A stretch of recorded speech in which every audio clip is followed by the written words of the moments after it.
Di saat Oyangke sedang menggoda Niance, tiba-tiba Yankang datang ke tempat itu. Seketika, Oyangke terkejut bukan main karena ia tahu Yankang sangat mencintai Niance. Dan Oyangke langsung berhenti melakukan aksinya menggoda Niance. Namun Yankang pura-pura kelihatan tidak peduli dengan apa yang dilakukan oleh Oyangke. Yankang sebenarnya sangat marah melihat istrinya digoda, tapi dia menahan emosinya. Mereka pun sepakat berbagi wanita, di mana Yankang menghampiri Nona Chang, sedangkan Oyangke terlihat akan menjamah Niance. Tiba-tiba Yankang mengambil pisau dari balik bajunya dan menghujamkan pisau itu ke dada Oyangke. Serangan itu sangat tiba-tiba dan tidak diduga oleh Oyangke. Oyangke tidak menyangka jika bajingan seperti dirinya mati di tangan Yankang yang begitu emosi sampai menusukkan pisaunya berkali-kali hingga Oyangke tewas mengenasnya.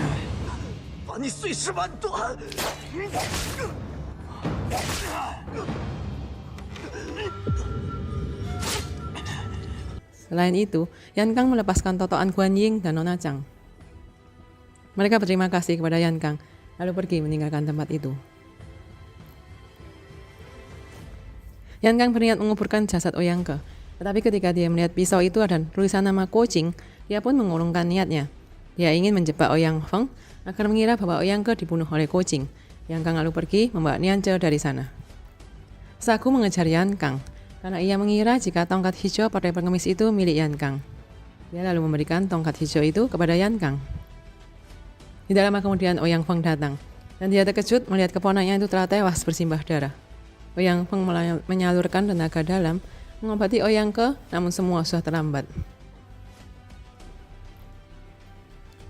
Oyangke telah meninggal. Dia memeluk mayat itu dengan erat. Ternyata Oyangke adalah anak kandungnya. Hal itu didengar oleh Huang Rong dan Kucing yang berada di dalam ruang rahasia. Kemudian Oyang Feng melihat pisau berlumuran darah yang bertuliskan nama Kucing. Seperti yang sudah diduga, dia pun mengira jika Kucing lah yang telah membunuh putranya. Oyang Feng sangat marah dan berjanji akan membunuh Kucing karena kematian anaknya.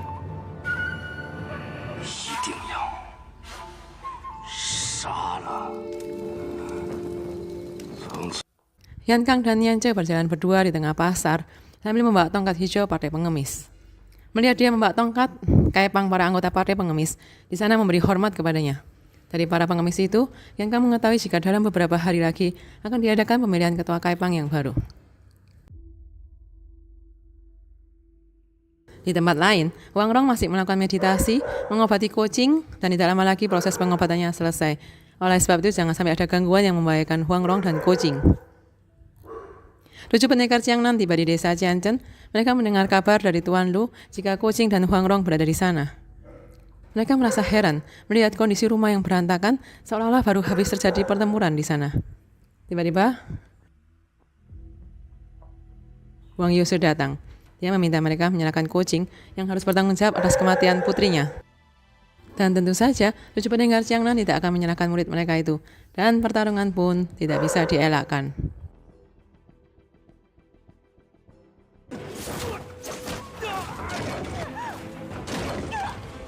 Di dalam, Kucing mulai khawatir akan keadaan gurunya karena 7 pendekar Jiangnan bukanlah lawan seimbang untuk Huang Yossi. Melihat gurunya dalam bahaya, Kucing memaksakan diri menghentikan pengobatan yang hampir selesai dari Huang Rong. Kucing keluar dari ruang rahasia itu untuk menghentikan pertarungan antara 7 gurunya dengan Huang Yossi. Akhirnya dia pun terluka parah. Semuanya terkejut melihat Kucing dan Huang Rong tiba-tiba muncul dari balik tembok ruang rahasia. Huang Yossi sangat senang melihat putrinya baik-baik. Huang Rong adalah satu-satunya anak yang dia punyai dan ia sangat menyayanginya.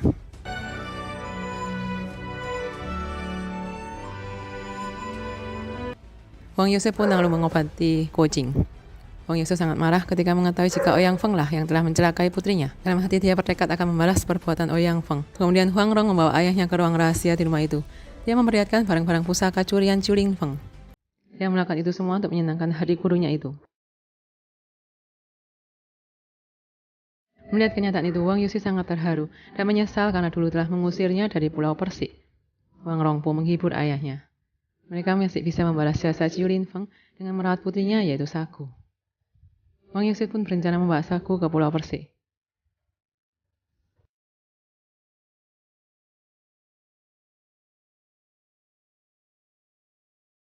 Huang Rong meminta salah satu lukisan di sana kepada ayahnya dan merasa itu hanya sekedar lukisan biasa.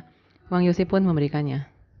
Huang Rong sangat senang, lalu memberikan lukisan itu kepada kucing.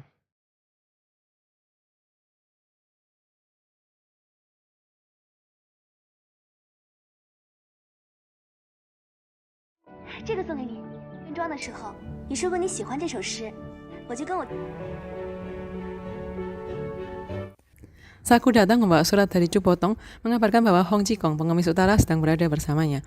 Huang Rong pun teringat pemilihan ketua Kaipang tinggal beberapa hari lagi. Ia lalu menanyakan tongkat Kaipang kepada Saku. Namun mereka terkejut ketika Saku mengatakan tongkat itu diberikan kepada Yan Kang. Merasa keadaan akan menjadi bahaya, kucing dan Huang Rong pun berniat untuk merebut tongkat itu kembali dari tangan Yan Kang. Mereka pamit kepada Huang Yusi dan 7 peninggal Jiangnan.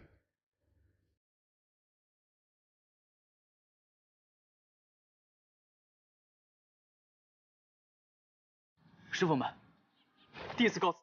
Namun tiba-tiba kucing melihat sepasang Raja Wali Putih terbang di atasnya. Itu pertanda jika Hua Seng sedang dalam masalah, dan benar saja Hua Seng dan utusan Mongol yang lainnya ditangkap Qian Ren.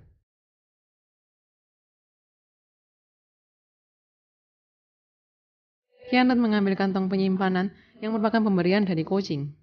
Dia mengatakan jika dia adalah utusan kerajaan Jin untuk menghabisi mereka. Beruntung kucing dan yang lainnya datang membantu. Seketika Qian Ren pun terkejut. Apalagi ketika dia melihat di sana ada Huang Yusi. Qian Ren tidak bisa berbuat apapun. Dia hanya bisa diam saat Huang Rong menamparnya terus-menerus.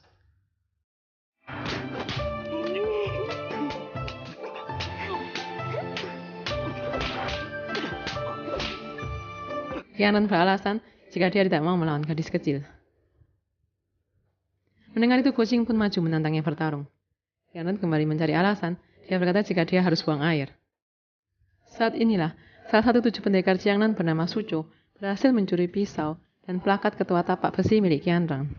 Suco lalu memberikannya kepada Huang Rong.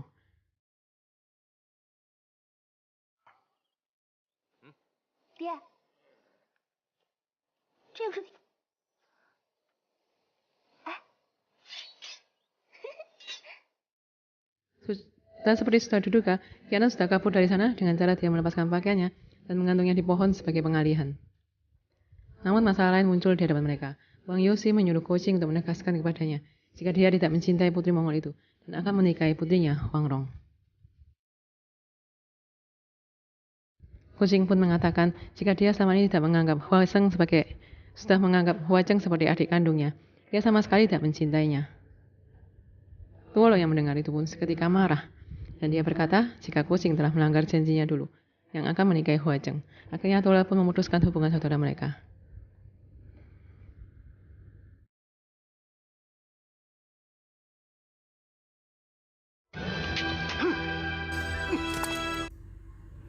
Gurunya Becep pun juga sangat marah. Dia kecewa terhadap kucing yang telah ingkar janji. Lalu mereka segera akan pergi dari sana. Kucing menjadi serba salah. Lagi-lagi dia harus melakukan hal yang bertentangan dengan hatinya. Dalam kegalauannya, kucing berkata dan memutuskan akan menikahi Hua Cheng. Dia berkata jika dia akan menepati janjinya. Seketika Huang Rong yang mendengarnya pun terkejut. Dia tahu jika kucing melakukan itu karena terpaksa.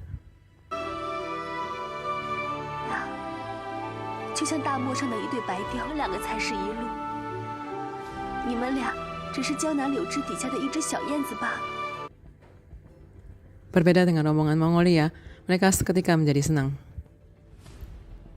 Tulo lalu mengajak kucing kembali ke Mongol, tapi di sini kucing berkata jika dia tidak bisa ikut mereka sekarang, dikarenakan masih ada hal yang harus dia lakukan, yaitu dia masih harus membunuh Yan Li untuk membalaskan kematian ayahnya.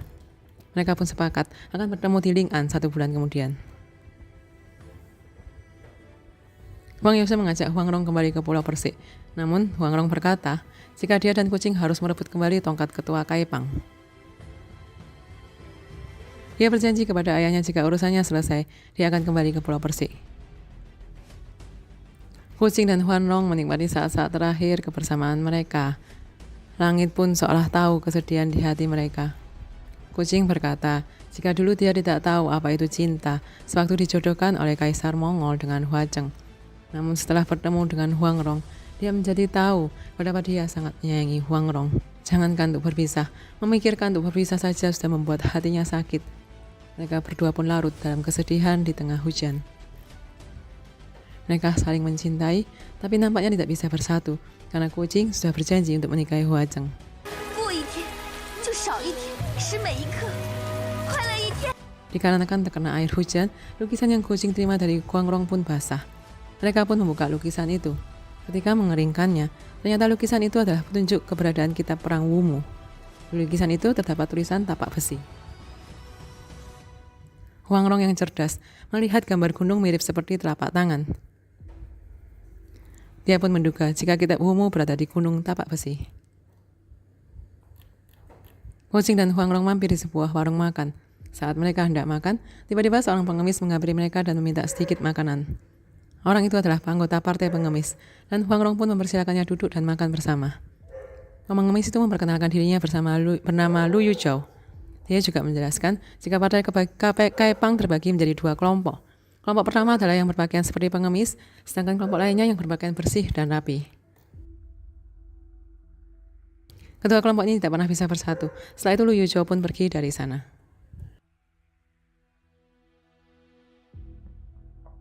Seorang ketua KPN berpakaian bersih bernama Cipeng menghampiri kucing dan Huangrong. Dia mengatakan jika Lu Yuzhou tadi telah meracuni mereka. Dia pun lalu memberikan penawar racun kepada mereka, namun Huangrong tidak percaya begitu saja.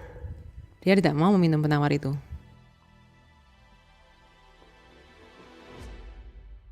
Cipeng pun menyuruh kucing dan Huangrong menatap matanya. Seketika mereka berdua pun mengantuk dan tertidur.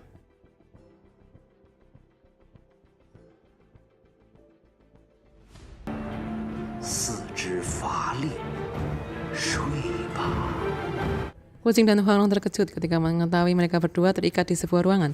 Ternyata mereka dihipnotis oleh tetua Cipeng. Mereka berdua berusaha melepaskan ikatan, tiba-tiba Yan Kang memasuki ruangan itu. Anak buahnya memberikan sebuah gulungan kepada Yan Kang yang diambilnya dari kucing. Gulungan itu adalah sebuah lukisan. Saat melihatnya, seketika Yan Kang mengetahui jika lukisan itu adalah petunjuk untuk mencari kitab Wumu. Yan Kang lalu menyerahkan lukisan itu kepada Yan Li. Dia juga memberitahu Ouyang Heng jika dia telah menahan kucing dan Huangrong di suatu tempat. 2个人，郭靖，于您而言，这2个人和黄蓉，郭靖杀了克兄。 Yan Zhe mendapat kabar dari salah satu 4 setan Huang jika Yan Kang telah menahan kucing dan Huangrong dan mereka akan diserahkan kepada Ouyang Heng. Yan Zhe terkejut dan mulai memikirkan cara untuk menyelamatkan kucing dan Huangrong. Dia pun berniat mencari Yan Kang. Di tempat lain, Yan Kang kembali menyebarkan berita bohong. Dia berkata kepada para tetua Kaipang jika pengemis utara telah meninggal karena ulah kucing. Yan Zhe yang menguping pembicaraan itu masuk menemui Yan Kang. Dia berkata jika kucing lebih baik dihukum mati di acara pemilihan ketua Kaipang daripada diserahkan kepada Ouyang Heng. Hal itu akan membuat Yan Kang mendapatkan dukungan untuk menjadi ketua Kaipang, dan sepertinya Yan Kang pun setuju dengan ide istrinya itu. 越州大会上，由杨少爷、穆姑娘此言甚是。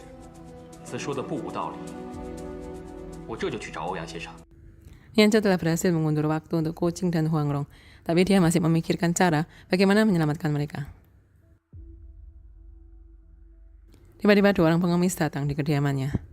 Yan Zhe seketika mendapatkan ide. Dia memberikan roti kepada 2 pengemis itu. Ternyata dalam roti itu terdapat kertas bertuliskan jika kucing dan Huangrong telah ditangkap dan akan dieksekusi di acara pemilihan ketua Kaipang.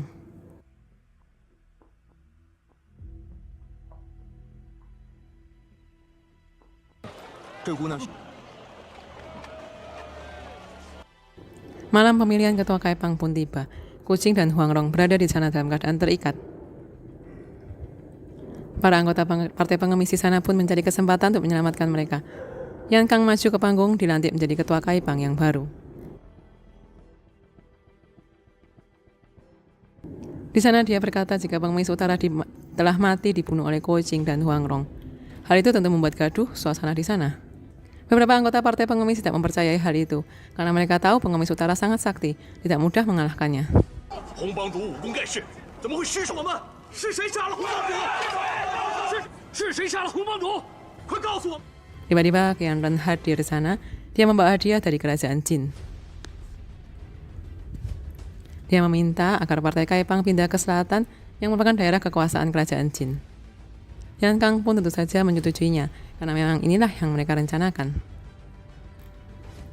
Dia memutuskan jika partai Kaipang pindah ke selatan, namun keputusannya mendapatkan tantangan dari partai pengemis yang lain. Dan pemimpin partai pengemis pun lebih memilih bunuh diri daripada mengikuti perintah Yan Kang. 到时候大宋的百姓怎么办？来搭救我！不会成命啊！ Suasana menjadi semakin gaduh. Lu Jiaolu terlihat sangat bersedih melihat kematian dua anggota setianya. Namun kucing malah asyik memperhatikan bintang. Tetua Lu menentang keputusan Yan Kang dan sampai kapanpun tidak akan tunduk kepada kerajaan Jin. Qian Ren pun lalu menyerang Ketua Lu dan bertarung dengannya.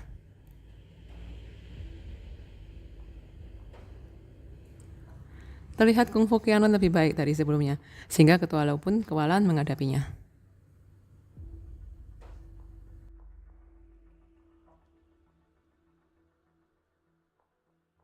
Sementara itu kucing yang masih memperhatikan bintang sepertinya sedang memahami sesuatu.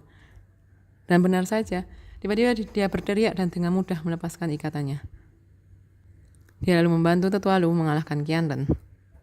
Dia juga membantu membebaskan Huang Rong dan bertarung menghadapi orang-orang di sana.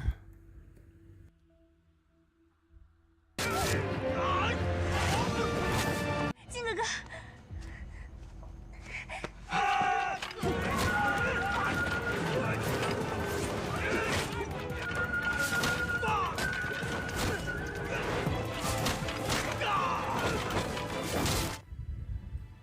Di saat mereka terdesak di sebuah tebing, kucing lalu melemparkan Huang Rong ke arah Yan Kang.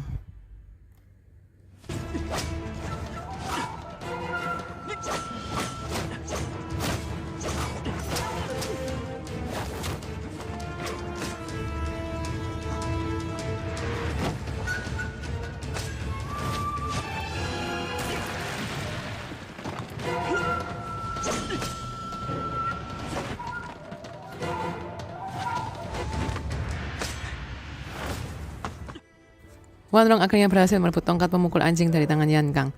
Dia menghentikan pertarungan dan membongkar semua kebohongan Yan Kang dan Qian Ren. Huang Rong berkata jika Yan Kang sebenarnya adalah putra dari Raja ke-6 dari kerajaan Jin, dan dia bekerja sama dengan tapak besi untuk memanfaatkan partai pengemis.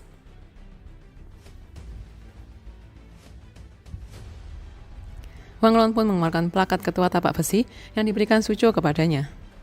Dia menggunakan itu untuk membuat Yan Kang semakin terpojok. 天长令吗？求帮，这不是铁掌帮的铁掌。这是贵帮的令牌。 Huang Rong juga mengatakan jika pengemis utara masih hidup dan dia yang telah memberikan tongkat itu kepadanya, namun dicuri oleh Malin Yan Kang. Yan Kang mencoba berdalih dengan berkata jika yang dikatakan Huang Rong adalah bohong. Dengan mudah Huang Rong pun melemparkan tongkat itu kepada Yan Kang lalu merebutnya kembali.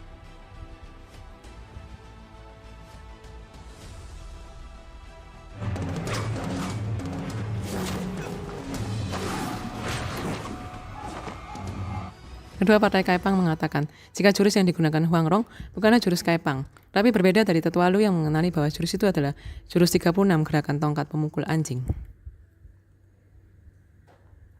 Jurus itu milik pengemis utara yang tidak diajarkan kepada siapapun selain ketua Kaipang yang terpilih. 3 ketua Kaipang yang tidak mempercayainya pun maju dan bertarung dengan Huang Rong, namun mereka semua harus mengakui kekalahan mereka.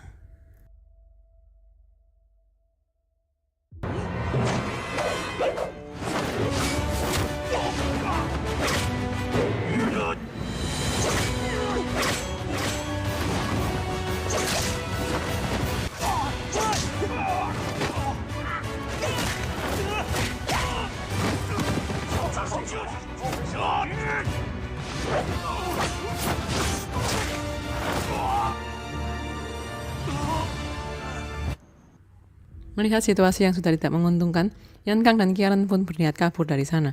Kucing mencoba menahan mereka berdua, namun akhirnya mereka berdua lolos.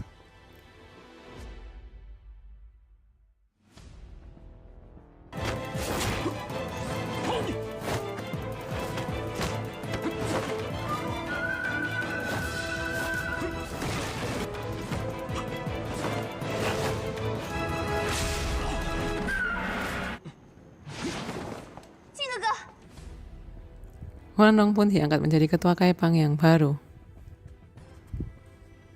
Namun dia sepertinya ketakutan saat akan diludahi. Dia pun membuat peraturan baru jika pemilihan ketua Kaipang kali ini tidak pakai acara ludah meludah. Itu kotor dan Huang Rong tidak mau hal itu. Huang Rong lalu meminta ketua Kaipang menjemput pengemis utara di Ling'an. Sementara Tetua Lu disuruh mengobati lukanya terlebih dahulu. Setelah itu, selama Huang Rong tidak di tempat, maka Tetua Lu lah yang harus mengurus partai Kaipang. Yan Li dan rombongannya tiba di perguruan tapak besi bersama Qian Ren.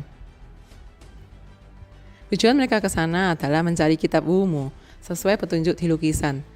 Tapi niat mereka itu dirahasiakan dari Qian Ren. Mereka takut jika dia tahu, tidak akan senang mengetahuinya.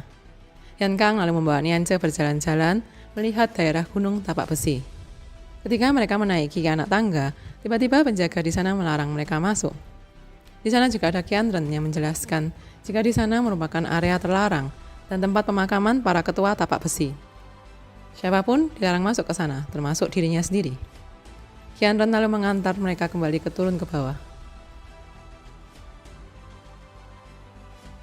Di tempat lain, Ho Jing dan Huan Rong mampir di sebuah warung makan untuk beristirahat. Mereka menanyakan jalan menuju gunung tapak besi kepada si pelayan. Awalnya pelayan itu tidak mau mengatakan, namun setelah diancam dan dikasih uang, dia pun menjelaskannya di mana gunung tapak besi berada. Selain berbentuk telapak tangan, gunung tapak besi juga memiliki 3 bagian seperti ruas jari. Huang Rong pun akhirnya mengerti maksud di lukisan, dan dia sepertinya mengetahui letak kitab Wumu itu. Kucing dan Huang Rong akhirnya tiba di perguruan tapak besi. 那座山峰真的和字画中一样。咱们终于到了。蓉儿， Dia lalu menggunakan plakat ketua untuk mengelabui penjaga. Lalu mereka menyamar berpakaian seperti penjaga di sana. Tidak sengaja mereka melihat Qian Ren sedang berlatih dalam sebuah ruangan.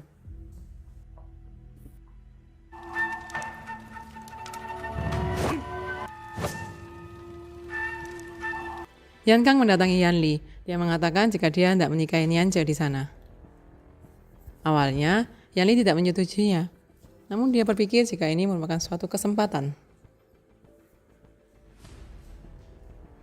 Dia pun berencana mengadakan pesta besar untuk pernikahan mereka. Di saat orang-orang larut dalam perayaan itu, dia akan menyelinap ke daerah terlarang mencuri kitab Wumu. Yan Li lalu menemui Qian Ren untuk meminta persetujuannya mengenai pesta pernikahan Yan Kang. Qian Ren yang tidak mengetahui maksud tersembunyi dari Yan Li pun dengan senang hati mengizinkannya.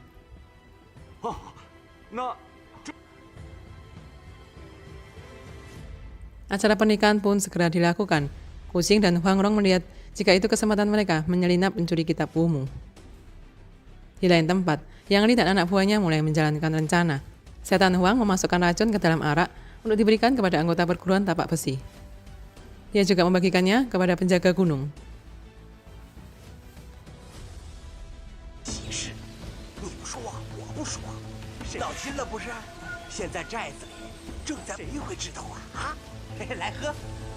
Nianze berjalan menuju pelaminan.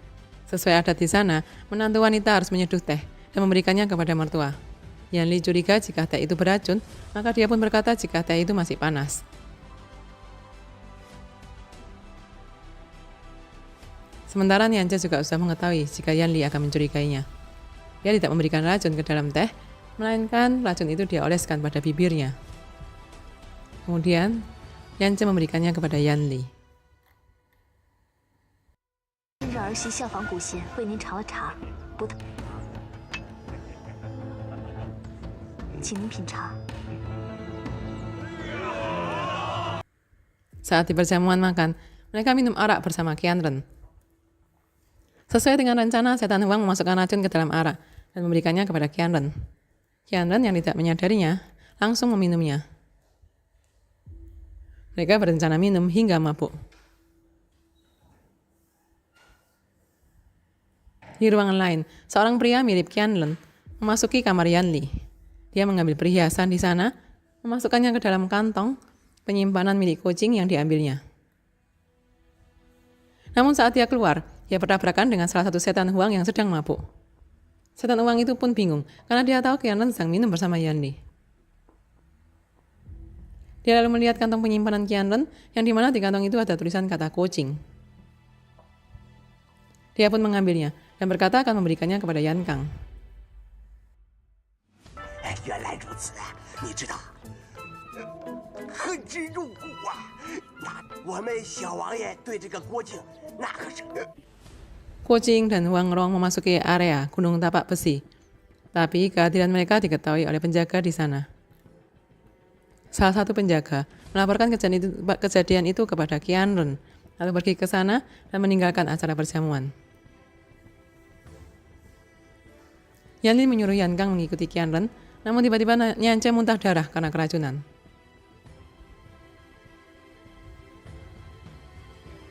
Semua terkejut, kenapa Nianche bisa keracunan? Namun Yanli mengetahui jika Nianche lah yang telah meracuni dirinya sendiri. Dia bertanya kenapa Nianche melakukan itu. Nianche pun menjawab jika semua yang dia lakukan demi balas dendam atas kematian ayah angkatnya. Ia berkata jika teh yang tadi dia berikan juga telah diracuni olehnya. Yanli pun tertawa. Dia berkata jika tidak semudah itu untuk menjebaknya. Dia memang mencurigai jika teh itu, jadi dia hanya berpura-pura meminumnya. Nianche yang kesal karena rencananya gagal, berkata walau dia tidak bisa membunuhnya, tapi Yanli tidak akan bisa mendapatkan kitab Wumu.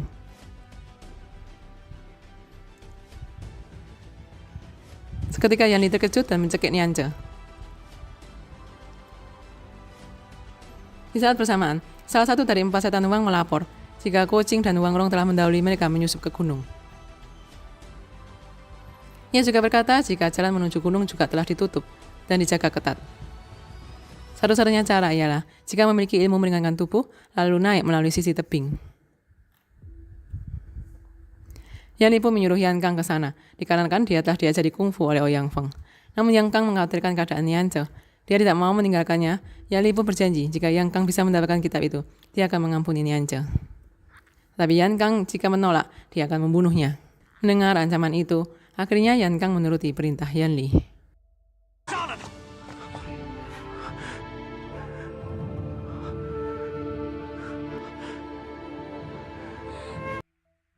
Di sebuah gua, Qianlen menemukan kucing dan Huang Rong.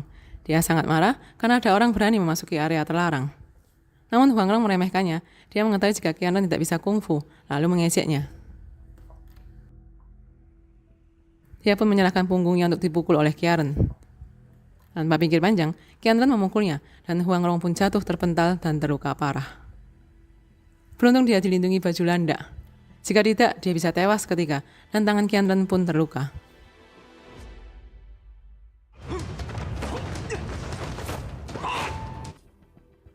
Kucing menahan serangan Qianlen, lalu membawa Huang Rong kabur dari sana. Qianlen juga baru sadar bahwa arak yang diminumnya tadi beracun, sehingga dia tidak bisa mengejar kucing. Kucing dan Huang Rong tiba di area terlarang Gunung Tapak Besi. Mereka akan memasuki sebuah pintu batu, namun mereka terkejut karena tiba-tiba Qianlen juga ada di sana. Berarti sebenarnya ada 2 Qianlen. Kucing menyerangnya. Dilihatnya tangan Qianlen tidak terluka sama sekali.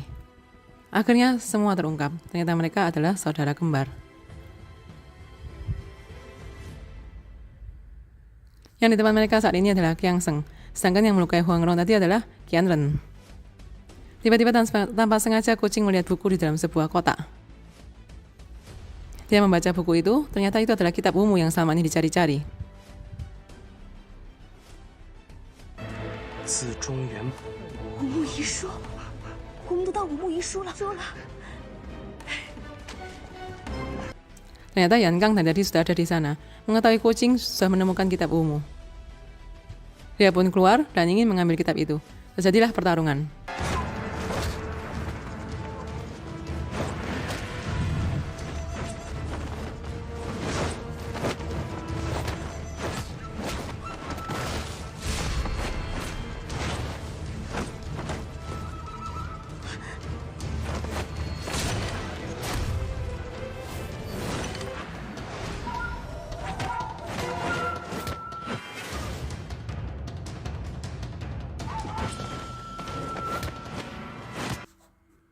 Sedangkan di bagian bawah, Yanli dan pasukannya sudah bersiap akan membakar daerah itu dengan panah apinya. Yanli mengancam akan membunuh Niance jika kucing tidak memberikan kitab itu kepadanya. Jelas di sini Yanli adalah pria yang kejam. Namun dari atas Yankang hanya bisa diam melihat istrinya menjadi tawanan. Niance pun berkata agar jangan memberikan kitab ungu kepada Yanli, apalagi Niance sudah terkena racun dan tidak akan bisa bertahan hidup. Yanli terlihat panik dan mulai marah, lalu menampar Niance. Niance berkata jika dia tidak akan membiarkannya mendapatkan kitab ungu itu. Lalu Niance melompat ke bawah jurang. Yankang yang menyaksikan hanya bisa teriak dan menangis.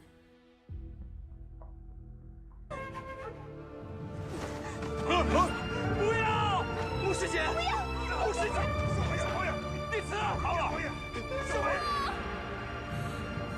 头！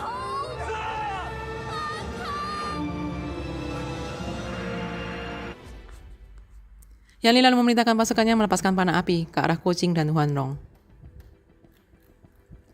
Sadar jika mereka tidak bisa menghadapi pasukan Yanli, mereka pun lari ke puncak bukit.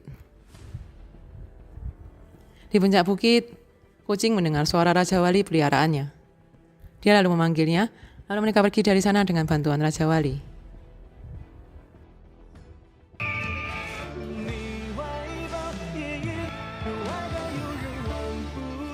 被白雕带走了。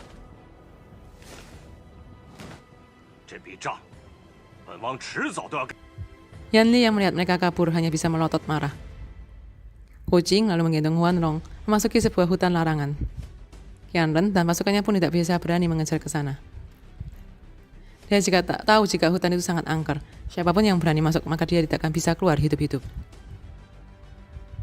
Kucing dan Huanrong menemukan sebuah gubuk tua di tengah hutan. Mereka memasuki gubuk itu. Di sana ada seorang wanita yang seluruh rambutnya berwarna putih. Wanita itu bernama Yinggu. Kucing berkata jika mereka adalah murid pengemis utara. Mereka dikejar-kejar perguruan tapak besi karena memasuki area terlarang dan Huangrong terkena pukulan Qianren. Mendengar nama pengemis utara, Yinggu pun membantu mereka. Dia melihat Huangrong yang lemah dan lalu memeriksa keadaannya. Wanita itu berkata jika Huangrong lukanya sulit disembuhkan. Paling lama hanya bisa bertahan selama 3 hari. Dia menyuruh mereka menemui Kaisar Duan di Provinsi Taiyuan untuk mengobati luka Huangrong. Dia memberikan petunjuk pada sebuah kertas untuk menuju tempat Kaisar Duan. Tiba-tiba Huangrong merasakan sakit akibat pukulan Qianren. Dia meminta kucing memberikan pil embun bunga. Mendengar nama pil embun bunga, Yinggu terkejut dan meminjam pil itu. Dia menanyakan dari mana mereka mendapatkan pil itu. Kucing pun mengatakan jika itu dari Pulau Persik dan Huangrong adalah putri Wang Yusi. Seketika dia menjadi marah, mengetahui Huangrong adalah anak Wang Yusi. Dia mengambil kembali kertas yang tadi diberikannya. Namun akhirnya dia mengembalikan lagi kertas dan pil embun bunga itu dan menyuruh mereka bergegas pergi mencari Kaisar Duan.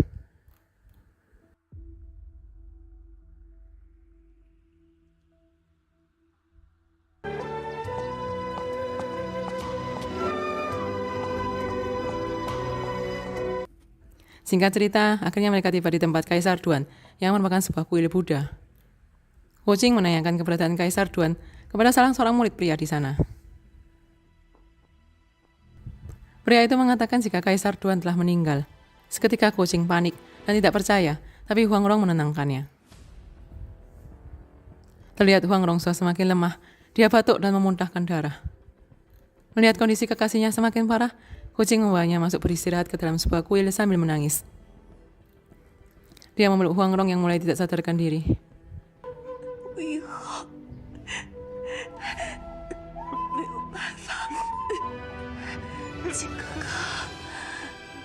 Kucing berdoa di depan kuil memohon kesembuhan untuk Huangrong. Tidak peduli panas atau hujan, dia tetap berlutut di sana hingga pagi pun tiba.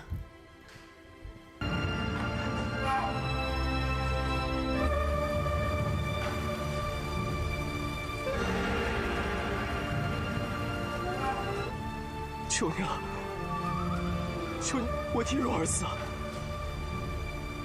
若儿！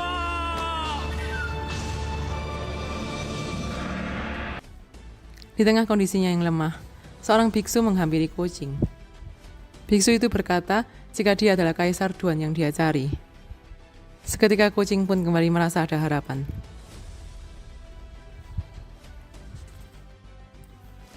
Dia memohon kepada biksu itu untuk menyelamatkan Huang Rong. Kaisar Duan menyanggupi. Huang Rong pun dibawa ke suatu tempat untuk diobati. Dia menyuruh kucing untuk berjaga agar jangan sampai siapapun mengganggu proses pengobatan, karena hal itu akan membahayakan nyawa Huang Rong. Tanpa pikir panjang, kucing menyanggupinya. Proses pengobatan akhirnya selesai. Luka Huang Rong berhasil disembuhkan, namun kondisinya masih lemah karena dia butuh istirahat untuk memulihkan tenaganya. Karena Kaisar Duan mengobati Huang Rong dengan seluruh tenaga dalamnya sampai terkuras habis, dia kelelahan dan butuh waktu untuk bermeditasi selama 5 tahun untuk mengembalikan kungfunya. Huang Rong pun merasa bersalah kepada Kaisar Duan. Dia lalu memberikan pil embun bunga untuk Kaisar Duan. Setelah meminum pil itu, Kaisar Duan kesakitan. Ternyata pil itu beracun. Kucing heran kenapa pil itu bisa beracun. Lalu mereka teringat jika sebelumnya Yinggu telah meminjam pil itu, yang artinya dialah yang telah memberikan racun di pil itu.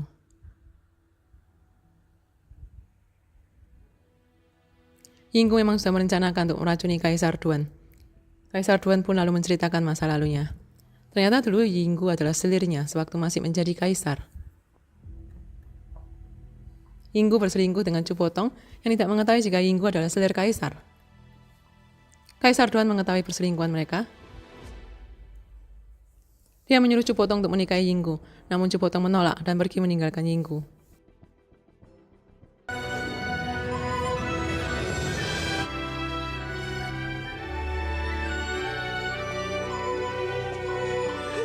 Dari perselingkuhan mereka itu, Yinggu melahirkan seorang anak. Tiba-tiba seorang penjahat menyelinap ke kamar Yinggu dan melukai bayinya.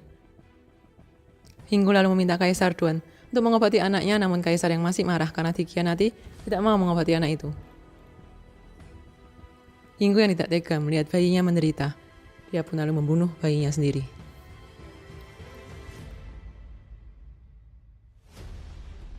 Yinggu lalu pergi meninggalkan istana. Semenjak itu dia menyimpan dendam kepada Kaisar.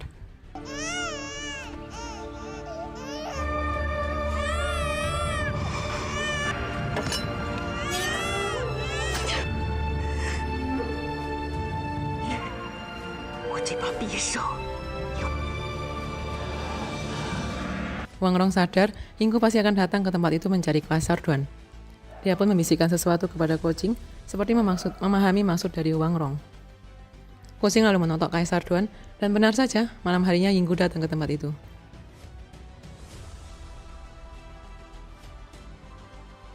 Dia melihat Kaisar duduk bersemedi di dalam kuil. Yinggu pun lalu menusukkan pisau di dada Kaisar Duan. Merasa dendamnya terbalaskan, dia pun tertawa. Namun tiba-tiba Kaisar Duan datang dari belakang, hingga Yinggu terkejut melihat Kaisar Duan. Ternyata orang yang ditusuknya tadi adalah kucing yang menyamar sebagai Kaisar Duan. Tapi kucing berhasil menahan pisau itu. Kaisar Duan meminta pisau yang dipegang oleh kucing. Dia lalu menyerahkannya pada Yinggu dan membiarkan Yinggu membunuhnya untuk balas dendam. Yinggu pun bersiap ingin menusuk Kaisar Duan untuk mati. Tapi tiba-tiba Yinggu menjadi tidak sanggup melakukannya. Yinggu lalu pergi meninggalkan tempat itu.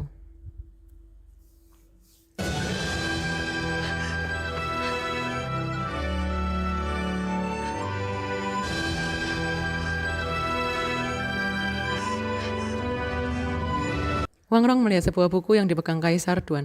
Dia pun bertanya tentang buku itu karena dia tidak mengerti tulisannya. Kaisar Duan berkata jika buku yang dipegangnya adalah kitab pengobatan racun dalam bahasa Sanskerta. Kucing berkata jika dia diajari Chu Potong kitab 9 bulan. Tetapi ada beberapa bagian kalimat yang tidak dipahaminya karena dituliskan dalam bahasa Sanskerta. Kaisar Duan lalu menyuruh kucing membacakannya, kemudian dia akan menerjemahkannya, dan akhirnya mereka pun mengerti semua isi dari kitab 9 bulan.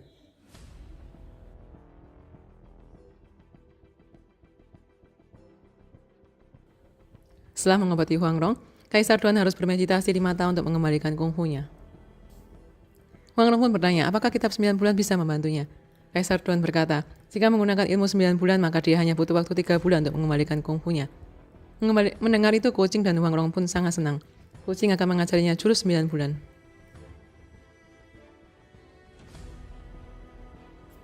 Huang Rong lalu berkata lagi, guru mereka pengemis utara telah kehilangan kungfunya akibat serangan racun Ouyang Feng. Dia bertanya bagaimana cara gurunya agar kungfunya bisa kembali. Kaisar Tuan berkata jika pengemis utara mempelajari kitab 9 bulan, maka kungfunya bisa kembali. Mendengar hal itu, Guo Jing dan Huang Rong pun sangat senang. Akhirnya tiba waktunya bagi Guo Jing dan Huang Rong untuk turun gunung. Mereka pamit dan berterima kasih kepada Kaisar Tuan.